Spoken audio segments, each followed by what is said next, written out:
G-O-O-D-J-O. I said G-O-O-D-J-O-B. I need everybody right now. Everybody noise right now. Make some noise right now. I'm going to hold something up. When I hold it up, I want y'all to make some noise. I'm very important. When I hold this up, make some noise, because everybody should have one of these. If you already have one, that's fine. But everybody in the station should have one of these on January the 5th. Hold it up, and then I'm going to see if y'all to do it. Make some noise. Y'all can do better than that. Yeah.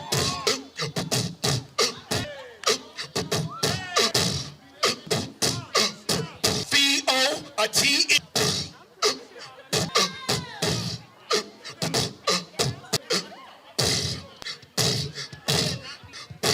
V-O-T. Let me hear you say V-O-T. Say it. Keep going.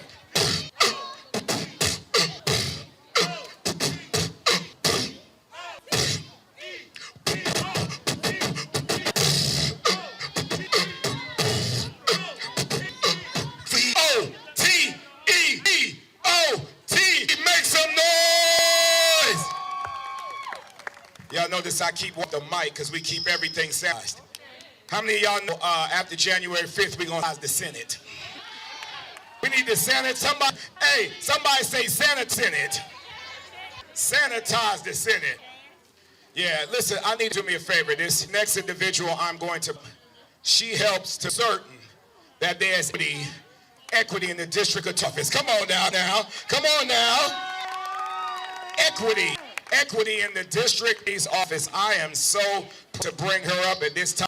Ladies and gentlemen, I'm District Attorney-elect Chatham Judicial. This is historic. Somebody say historic. Somebody historic. The S is for significant, H is for honorable, the A is for advocating, the L is for leader, the E is empowered, the N is for navigator, E is for awesome, the C is fitted, the O is for opportunities, for optimistic, the K is for knowledgeable, the J is for justified, the O for outstanding, the N is for the E is for empress, and S is for superfluous. Time, District Attorney-elect to Cook Joe! Oh, y'all give it up for him. Y'all go ahead up for MC Brown. So glad to be with y'all today. It's Savannah in the house. It's Chatham County in the house. All right, I'm so glad to see you guys. I'm so glad to see this is a political event. Everything is a family affair. Voting is a family affair as well. I am proud to stand here as your District Attorney-elect. Yes. And as much as I'm proud to stand here, I'm even more proud because you did the possible. You showed record numbers for each race, the primary and the runoff, the general and the runoff after that. But how many of you know we ain't done? We still got work to do. And Chatham County, I want you to finish strong. Now more than ever before, voting is important. And I stand here with you, asking you, pleading with you to make sure you turn out to vote. Cast your vote early. Don't wait until the last minute. Call your mama them, your auntie them, your cousin them. Tell them you're going to cook them some food, but y'all got to go vote first, okay? We need you to come out and make sure that you seal the deal. Because while it's important to put the president in place, and while it's important to put the vice president in place, and while it's important to put your district attorney in place, you need to know that it's important to put the right senators in those seats, because that is how we accomplish life-changing history.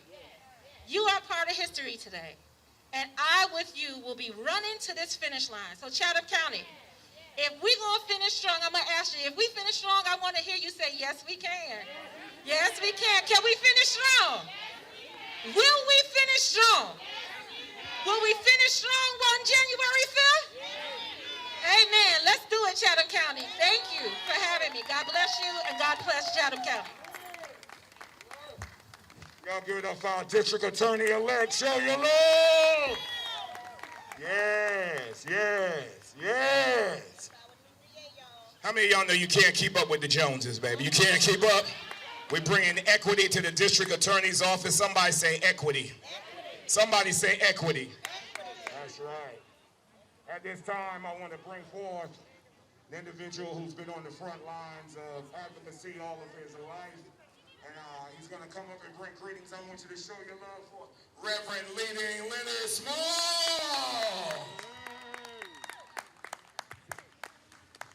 GOODJOB.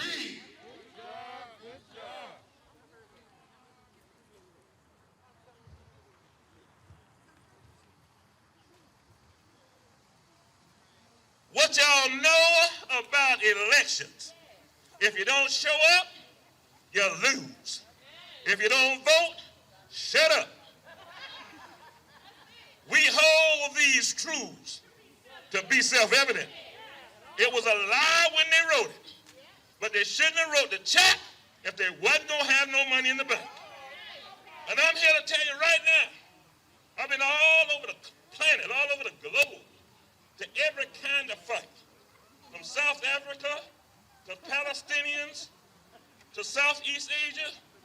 But here in America, we found in these last 4 years that you need to fix up your own house before you go telling other folk how to run their countries.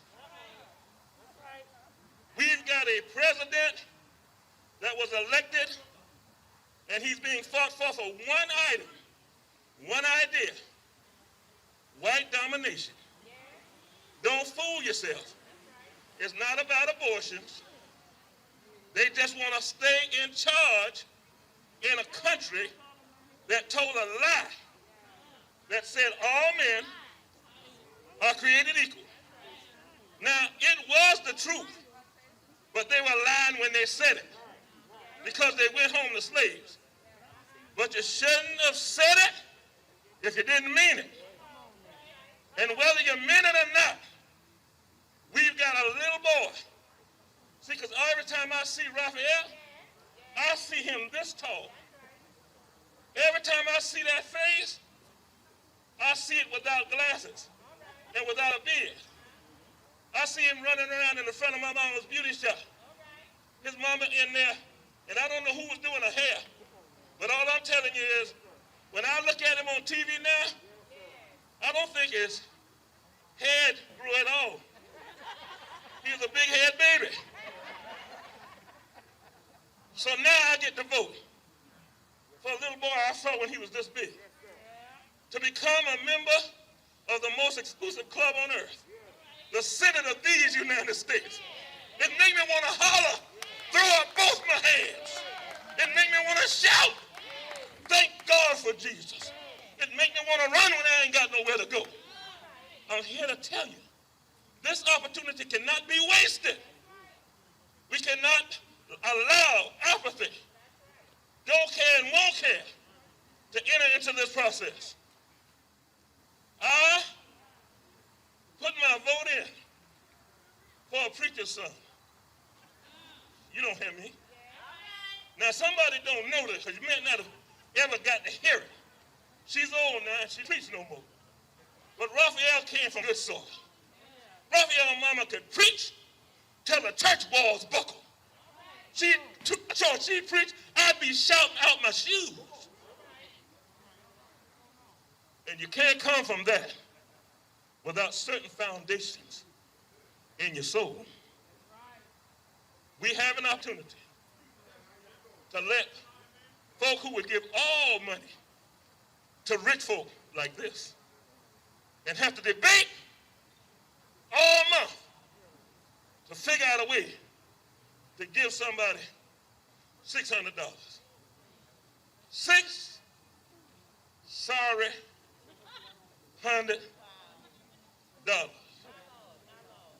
One of my tenants owe me $4,000 because a job went bad. Can you imagine that? And when they take the moratorium off, what you gonna do? She ain't got that kind of money. She better be glad she got me. I'm saying this, and I mean it. If you don't go vote, if they run over your foot on purpose, don't call me.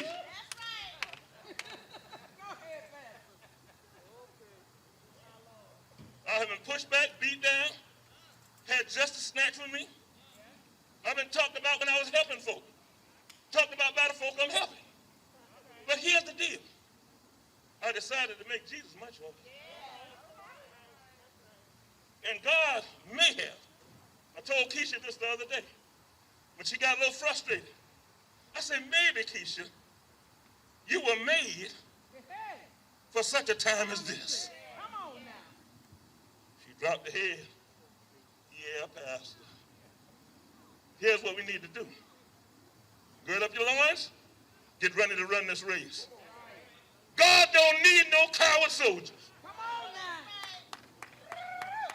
I'd rather die fighting than live a punk. You heard it. I said it. I meant every word I said. I ain't taking it back. A scary man, I can't stand a sorry man. A jellyback man don't need to tell me nothing. That's right. It's time for us to step up to the plate. That's right. Last thing. Don't believe that lie that 15% of black men voted for. Now, everybody you know, that's 1 in every 7 men. Who knows? Who knows 1 in 7 black men that voted for Donald Trump? Lastly, support our people up there fighting. They fight for you. Don't tell them to shut up. Tell them to speak up, stand up, until justice flows like a river and righteousness like a mighty stream. I'm done. Now, don't come close to me. I had a liver transplant on July the 3rd. I don't have an immune system. My wife gonna kill me for coming here. I ain't scared of her.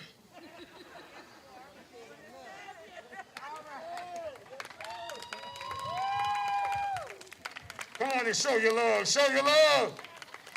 Yes, Pastor Small. Show your love. G-O-O-D-J-O-B. I said G-O-O-D-J-O-B. I want y'all to show your love for attorney at law. Noble Nancy DeVetter is with us today. Give her a hand. Give her a hand. Give her a hand. Front line, give her a hand, yes. Noble attorney Nancy DeVetter, give her another hand, y'all. Show your love. Show your love. How many of y'all remember the movie Erin Brockovich? Y'all remember that movie? Well, attorney DeVetter fights just like that for the people. That's right. She's fighting for the people, y'all. Yes, because how many of y'all know we're not just fighting the pandemic of COVID-19? We're fighting the pandemic of systemic racism. We're fighting the pandemic of voter suppression. We're fighting the pandemic of the miseducation of many of our children. But guess what? I know y'all been giving shout outs today. I do a lot of my work with schools, colleges, and universities and school districts. So I want to give a shout out for the Department of Nancy votes. Come on now, yes. Yes, we have a new education secretary in there. And I'm just happy, y'all. I'm just so elated, and we're working. And that this time, yes. Yeah, I want all of our elected to stand up, all of our elected officials to stand up at this time. Let's give them a hand. Give them a hand. All of our elected officials, G-O-O-D-J-O-B.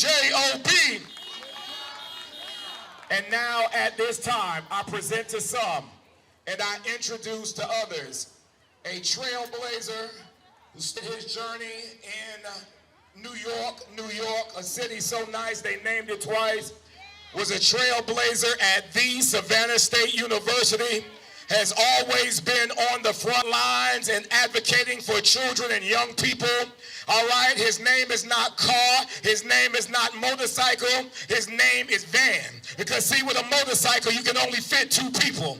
In a car, you can only fit 4 or 6. But in a van, you can take everybody. And he is going to take everybody. I want you to show your love for our distinguished mayor of Savannah, my friend, my brother, valuable Van Johnson!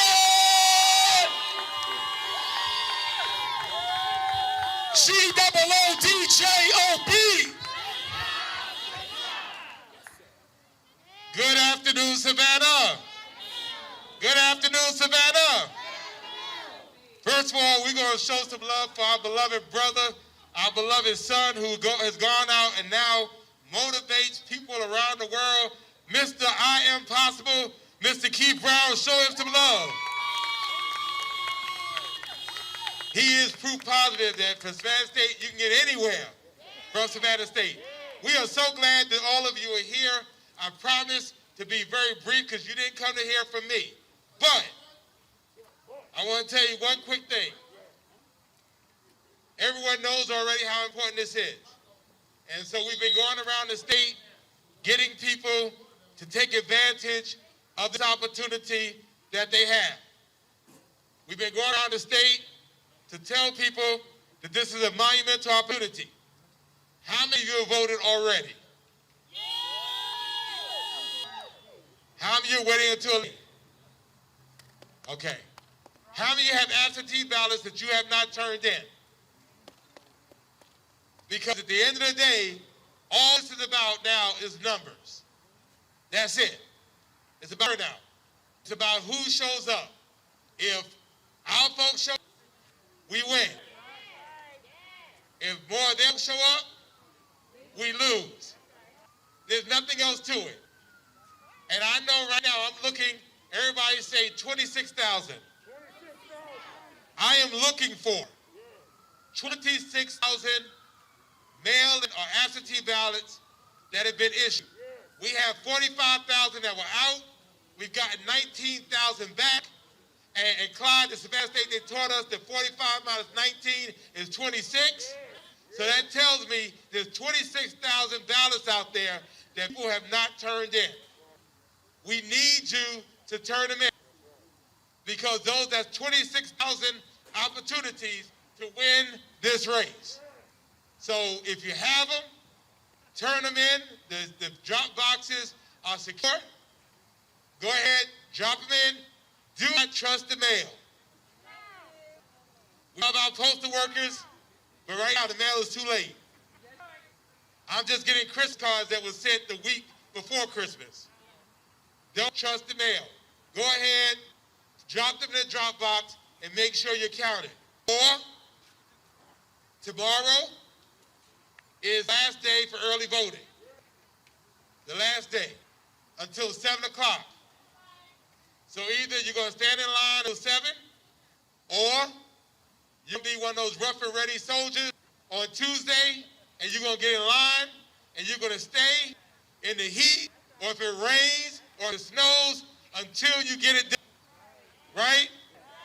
So that's what we need you to do. If you have friends that have not voted and don't plan to vote, then you need new friends. And 2021 is a nice time for you to change out friends. If you have someone in your house who has not voted, doesn't plan to vote, doesn't have a plan for voting, then they might need to find somewhere else to live.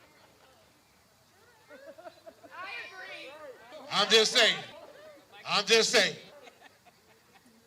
Can't tell you, we've been talking about how important this is, and the bottom line now is just time to do it. And so need your help, and obviously the entire world is looking at Georgia. Everyone is looking at Georgia.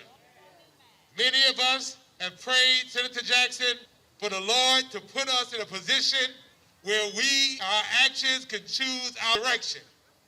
We are now here. What are we going to do with the opportunity that's been given to us? It's up to us.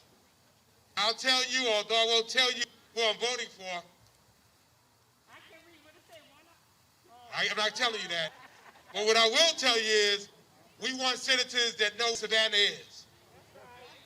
And we want senators that are going to check on Savannah. And we want senators that are going to know and see and hear the things that we need in Washington, D.C. We need people who are going to remember us.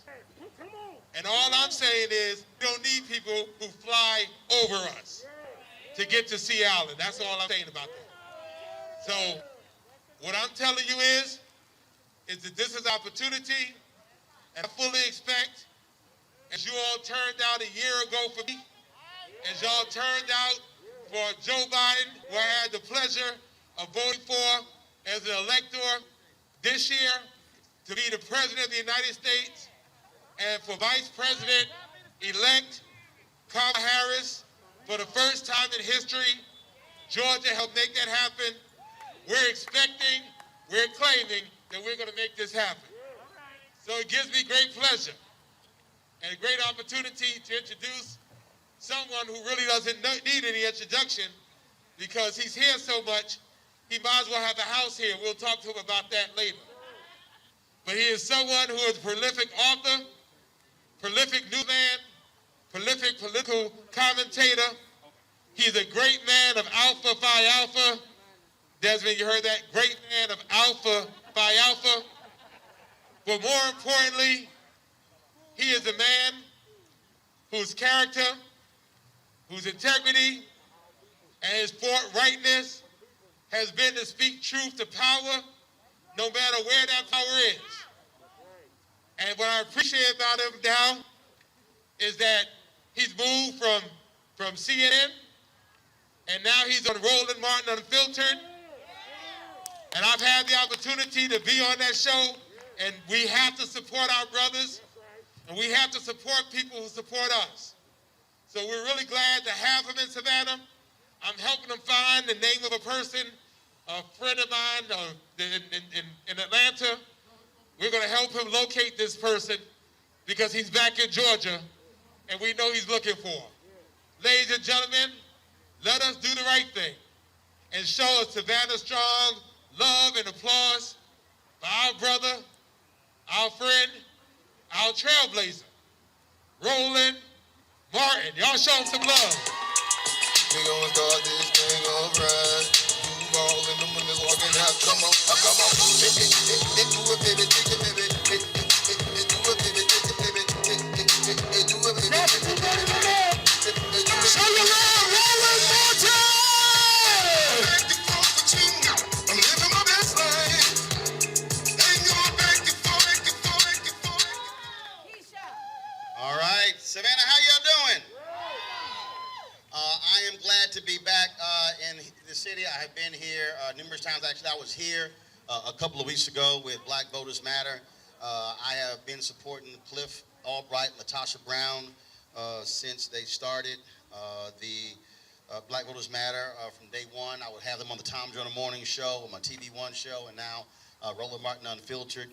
And so it's always good to be here. I got a chance to see your mayor and chat with him. He actually had him on my show when we were here, and so I appreciated seeing him, and the president of Savannah State as well. I spoke here several years ago, and she said, look, she said, when did you speak? I said, it was a long time ago. She said, we got to get you back. I was like, just invite a brother back. We'll be back. And so it's always good to be here, but also back in the state of Georgia. We've been here almost the entire month. When the runoff was announced, I said we are going to return to Georgia, and we're going to essentially move to this state because we wanted to bring our viewers and listeners the perspective of what's happening on the ground. I challenged other black media to do the exact same thing, and other folks didn't step up, and I made it perfectly clear we would. So we have been to Savannah. We were in Albany yesterday. We've been to Athens. We've been in Columbus. We've been in Macon. We've been in Warner Robins. We've been all over because we said it can't just be about Metro Atlanta.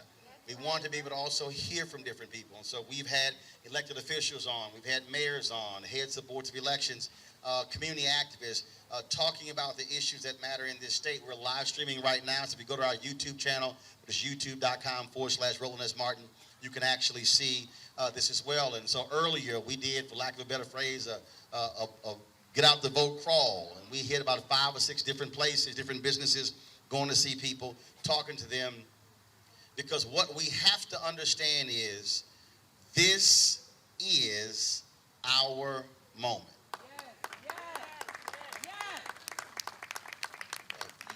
You have been living in a state that for decades has been defined as a red state.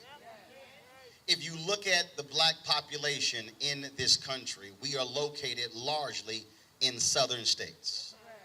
And when you look at the number of black voters that are in Georgia, that are in South Carolina, in North Carolina, in Tennessee, in Arkansas, in Mississippi, in Louisiana, that's where our numbers are, but our power has been diminished because the folk who are in power in those states don't care about the very issues that we care about.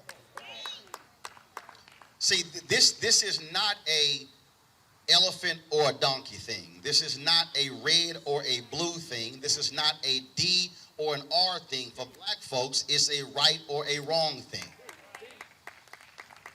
And one of the reasons I said I was going to come here because I have made it perfectly clear that I will oppose anybody and any party that stands in the way of black folks having the ability to exercise their right to vote. And what you're seeing right now is you're seeing people in this state who are Republican, who are scared to death because they saw what just happened in November. In 2008, President Barack Obama, then Senator Barack Obama, won North Carolina by 14,100 votes. Republicans in that state were so angry they literally changed the voting laws, and it has taken more than a decade to claw back what they actually had then. They were angry with the black turnout in North Carolina in 2008. They put in place onerous voter suppression laws. In fact, they were so onerous, federal courts ruled that there was a laser-like focus targeting black voters in North Carolina. And they ruled that racial gerrymandering, the Supreme Court in that state, was unconstitutional. They were targeting black voters. They literally asked the question, when do black people vote early? 70% North Carolina voted in the first week, so they cut all early voting the first week because they wanted to stop black folks from voting. And here in November, after what happened, Republicans in this state are already saying they are going to change the laws that they voted for that made it easier for folk to vote because they are mad that they lost. You didn't lose because folk voted. You lost because you didn't have the right issues. You lost because you didn't have the right health policy, the right economic policy. You lost because you would rather not give folks a $2,000 check, but you would rather give folks with private planes and yachts tax breaks. That right there defines the lack of moral courage we have from some political leaders. But I need the folk today to understand that the election taking place on Tuesday is not about 2021 or 2022. You see, last month I turned 52. I have 9 nieces, 4 nephews.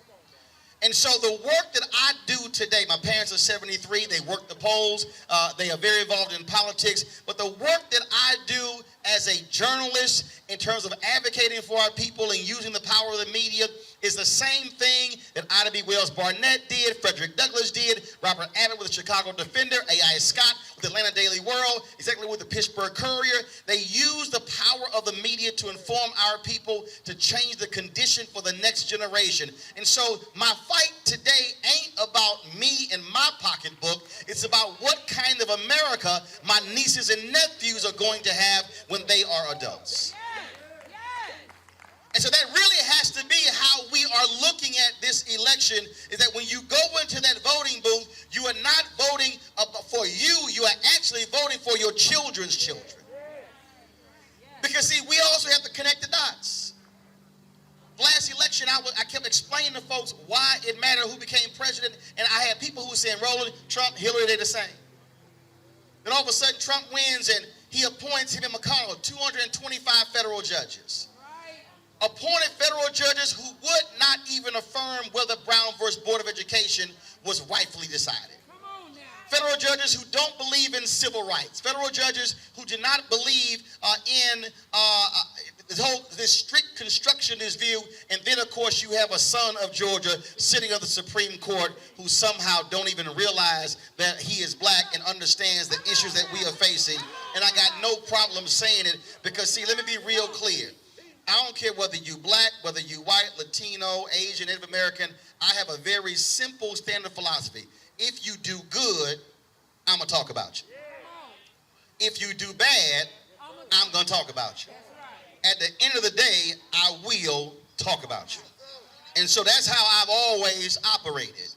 And so I will call out black folks who don't truly represent the interests of black folks when you're in a position of power. And so I have no problem doing it. And so if some folk right now feeling a little, do I call it a butt dance? When people get a little uncomfortable, like when you're in church and they start moving, that's what I do to people on TV. When they start, I call it the butt dance when they start moving.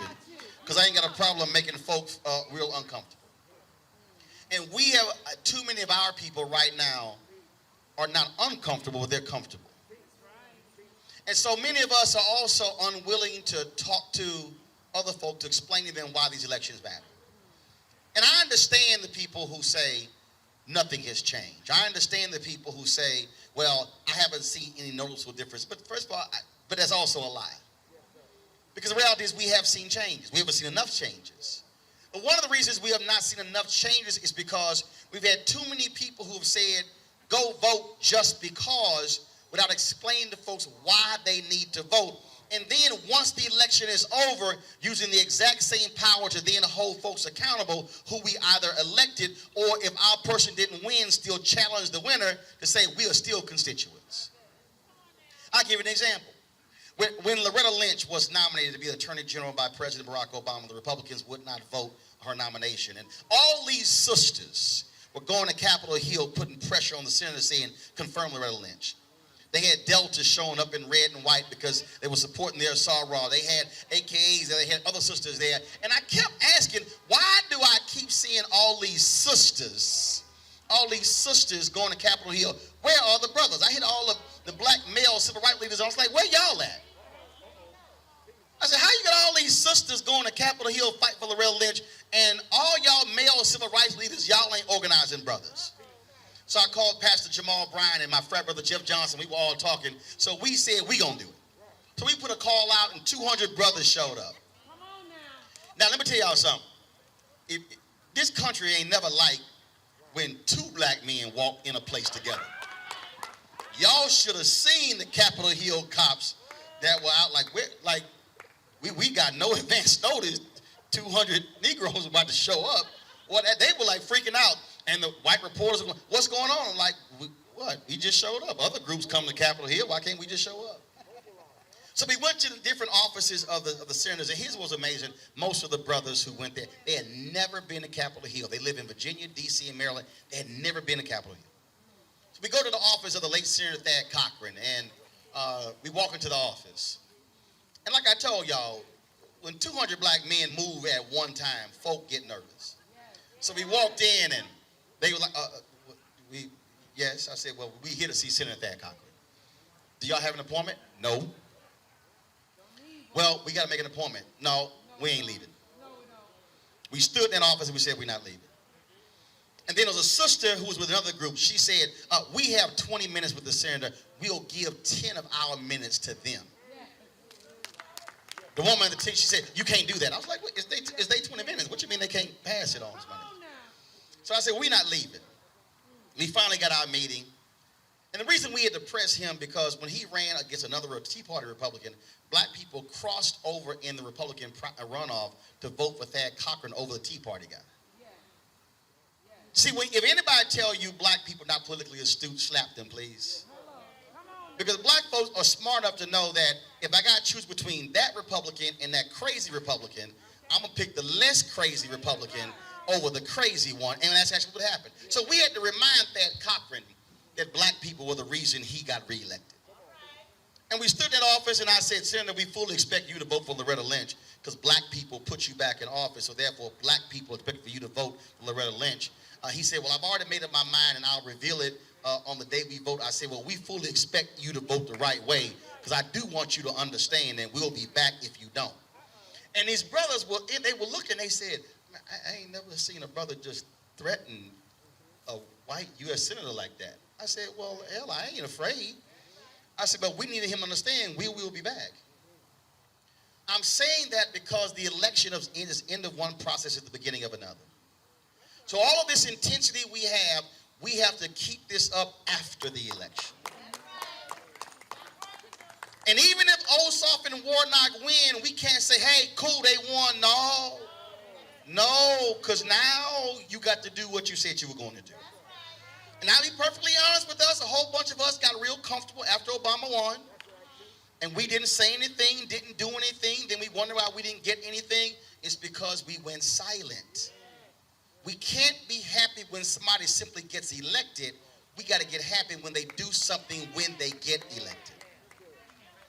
But what has to happen right now is there has to be a completely singular focus of every single person in Savannah, because you have to understand that this election literally could be decided by a handful of votes.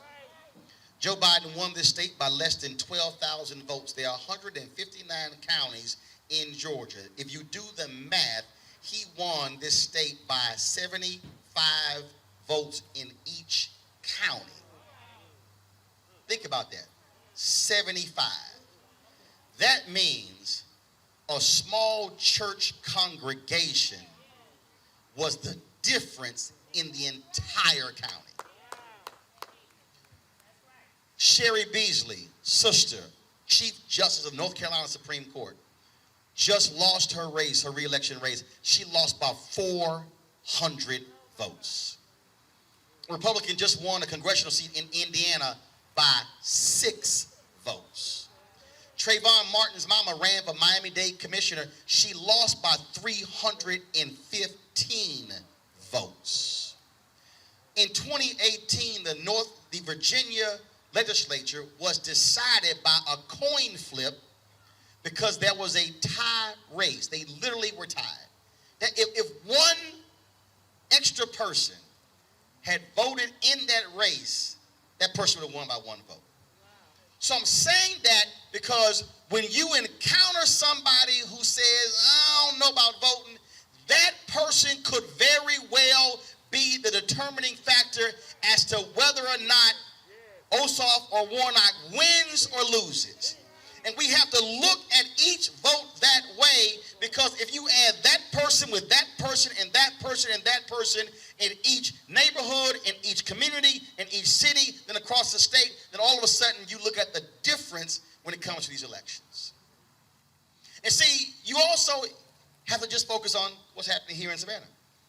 I know, look, I tell people all the time, you know people all around the country. But all you can do is focus on just where you are. And so the intensity has to be just on this city. Can you imagine what would happen if this election came down to a few hundred votes, and the difference was you raising the turnout in this city from one level to an extra 1,000 or 2,000 or 3,000?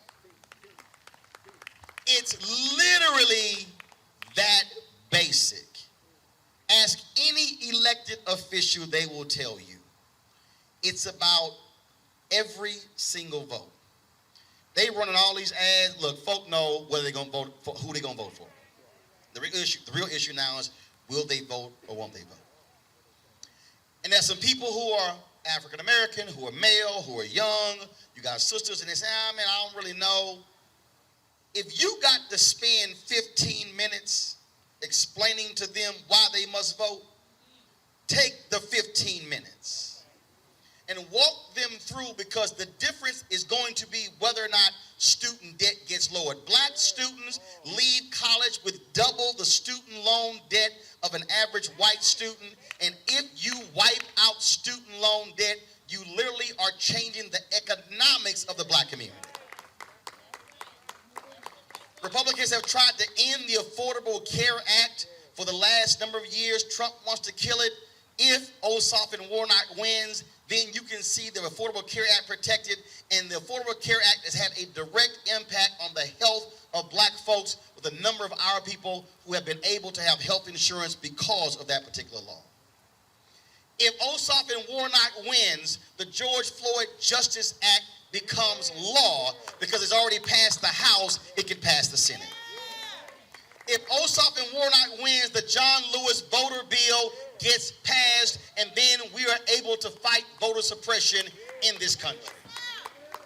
If Ossoff and Warnock win, now you begin to have a different conversation about criminal justice reform in this country, and in terms of changing our laws and making things better.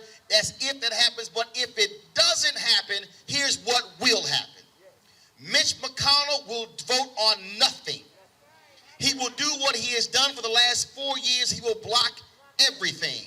There's no law that will get taken up. It will simply be nothing but civil warfare every single day until the midterm elections in 2022. So Georgia, you have the ability, you have the power, you have the opportunity to literally say to the rest of the country, y'all didn't do what you're supposed to do in Maine. Cal Cunningham, you lost in North Carolina. Gideon, you lost in Maine. You didn't let Booker win the primary. Amy McGrath got killed in Kentucky. Of course, SP did not win in Mississippi. You can go down the line. You have the opportunity to literally say to the rest of the country, y'all messed up, so we came to fix your mess. And look, black folks, we are very familiar with fixing the mess of America. Dr. King said, I'm integrating my people into a burning building. And he was talking to Harry Belafonte. He said, well, I guess we about to be firemen. Dr. King said that we're going to make America be the country it is on paper. He said, be true to what you put on paper. So we are quite familiar with having to fix the mistakes of America. And so now is the time for us to seize that, time for this generation, do what the previous generation did. So if we talk about John Lewis and Hosea Williams and Fannie Lou Hamer and Septima Clark and Diane Nash and James Bevel and others, then you have some folks in 2020 who are doing the exact same thing. You got Tamika Mallory with Until Freedom and Tiffany Lawson with the NAACP. You got LaTasha Brown with Black Voters Matter and Cliff Albright. You got black folks who are fighting every single day for us to be able to exercise the right to vote. We cannot let them down by not using that power, by not using our right. We must challenge every single person who we know. I'm talking about every neighborhood, every block, every street, every house, every fraternity member, sorority sister. Challenge your neighbors or your cousins. If folk want to come to your house on Sunday and eat dinner, if they haven't voted and won't vote, they got to go somewhere else to eat. If you got somebody who want to sit here and give you a nudge, you tell them, no, if you ain't voted, ain't gonna happen. Some of y'all gonna figure that out when y'all get home. I'm talking about we have to have a direct challenge to every single person to say the integrity of our voice is on the ballot, which means that we must use that power as best that we can and use it every single time. It can't be enough that Biden and Harris won in November. You have to say Ossoff and Warnock wins. And then after the runoff, then what's the next election in this city? Is it school board? Is it city? Is it county? What is it? Which means that we are going to show up and show out at every single election. That's the only choice that we have. I've said to our folk all around the country, as long as there is breath in my body, I'm swinging. And if I can't walk there, then I will crawl or roll there. If I was one day not going to be able to talk, I'm going to learn sign language. If I got to just nod a certain way, it's going to happen. Until my breath is silenced, I'm going to always use it for the good of our people. We are a fighting people. There's nothing that we have gotten in this country that we did not have to fight for. Frederick Douglass said, agitate, agitate, agitate. Power concedes nothing without a demand. Never have, never will. Well, we are sitting with power in our hand, and we can walk into a ballot box and use it. And I dare say, Savannah, this is the moment where you tell Kelly Loeffler and David Perdue and the Republicans in this state, if y'all think y'all ready for a fight, y'all have not seen a fight until you see our people swinging every single day using our power. And if somebody tells you that they are unwilling to fight, all you got to do is quote my frat brother, Vertner Woodson Tandy, one of the founders of Alpha Phi Alpha, who said this here. He said, we will fight until hell freezes over, and then we will fight on the ice. Savannah, it's time to fight. Fight for your right, fight for your power, fight for your issues, and it's time for us to send a signal, do not mess with us, because we're going to show you how to fight. Thanks a bunch. GOODJOB. I said GOODJOB.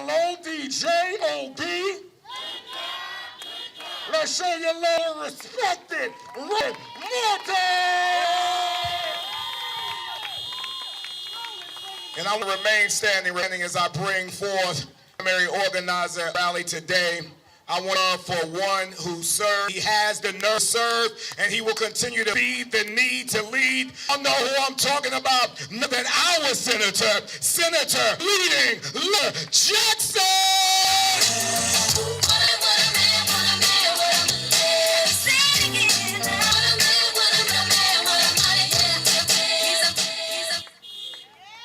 Hello, Savannah! Hello, country! I would like to thank Mr. Roland Martin for taking to his schedule to come to Savannah. You know how important it is, America, if we get Roland Martin to Savannah, Georgia. You know how important it is to America, to Georgia, when Roland Martin comes to Savannah. And I want you to say, has this not been a great moment? Has this or has it not been a great event? So we got to decide right now whether or not this is going to be a moment in time where we leave here and go home and say we had fun. We listened to Roland Martin. I met some friends, brought some T-shirts, and man, that was a great moment. Or do we want this to be a movement? We got to decide whether or not we want this to be a movement. Because if we truly want this to be a movement, we will all take out our phones. We will all go to a max test and tell people that this election is about us.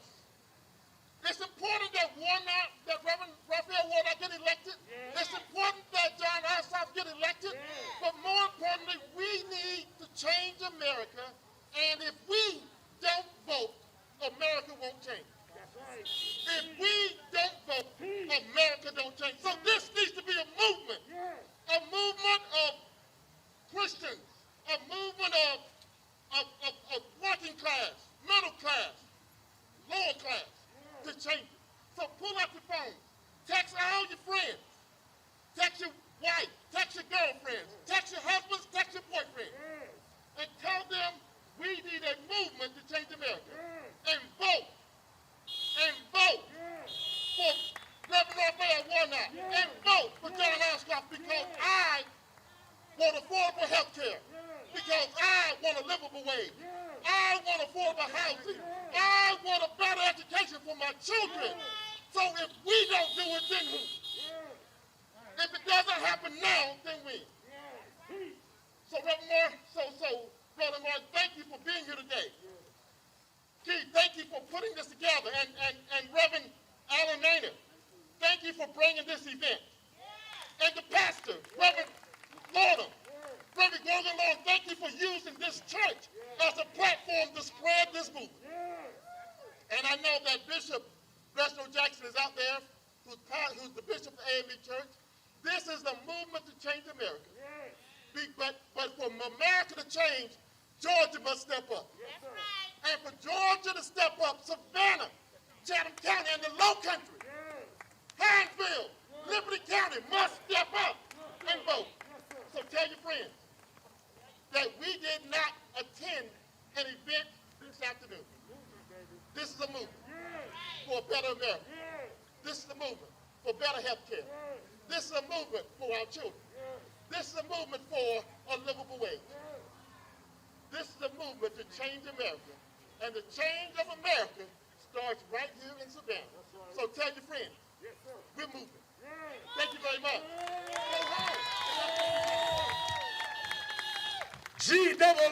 GOODJOB. I said GOODJOB. Let's give Senator Lester Jackson a hand. Let's give him a hand. Come on. Show your love for our technical directors today. Give it up, give it up, give it up. Edward, I love you. Give it up. Keon, I love you. Give him a hand. Give it up. Ricardo, Cynthia Brown, all of our technicians. Everybody show some love to each other. Socially distanced, but close at heart. Social distancing, but close at heart. Once again, for our advocate, let's give it up for respected Roland Martin, our advocate. Come on, baby. Show your love. Give it up. DJ Hot Rod. Give it up for DJ Hot Rod. Hey, man. I'm sorry. And as you're leaving, I want y'all, like I said, text all your friends, everybody, tell them to vote. Oh, yes, and before we leave, come on, Rick. We got to get our benediction. Oh, that's your frat brother, isn't it? Oh, yeah, I already know. Come on, we can't go anywhere without the benediction. All right, let's give God some praise for, hey, what a wonderful